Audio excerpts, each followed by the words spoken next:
那个高雄的状况有点不太 OK 哦。我们已经派了内政部次长下去，其实局长下去，您今天也要下去。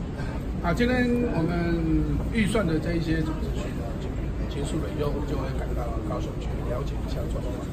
那当然，昨天我们警方的速度很快，就把8个人逮捕，其中有1个都已经收押。那我想，我们要把这些治安要处理好。这个有街头斗殴，第一时间都要立即掌握所有的状况，立即要处理。像这个连续斗殴了3天，而且甚至还开枪。那我们警方在那里的时候，甚至还有冲撞警方的这种动作出来，这个都是不可取。那在这种状况之下，我想我们不能让这种模仿效应还有这一种扩散来再从高雄发生。所以我们在这里特别的请我们的刑事警察局局长跟相关人士先到高雄来帮助作证。那当然，我昨天第一时间也指示我一大早就指示我们政务次长陈宗彦。马上到高雄去了解这些督导这个状况。那我今天结束了以后，我也会下去来了解一下。那可是韩国瑜认为说，你们这样大动作又是卡台，他这样的解读？我想我当时就讲过，我记得我当时到高雄市警察局视察的时候，我就说，高雄是重中之重的治安的一个重点。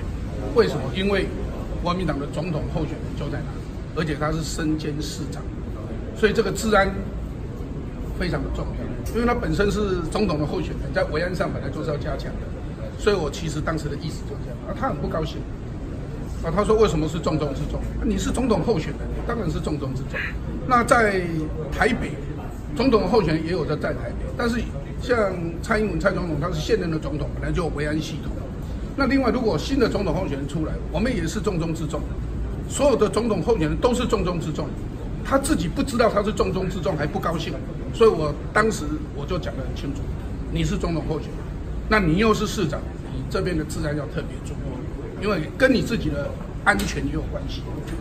所以我看在警政署长他跟我报告说，这个状况，因为这种直播主已经连续3天这种状况，而且没有压制住。也没有让他这一些人马上绳之以法的话，会有扩散跟模仿效应。所以第一时间我们就请那个刑事警察局的局长下去。你会觉得韩国瑜这样解读有点太过了吗？我想他这种解读是他个人的，也许他的误解那我希望他能够了解说，只有治安做好，人民才能安居；只有安居，人民才能乐业。这是最重要的，我们再次强调。好，谢谢。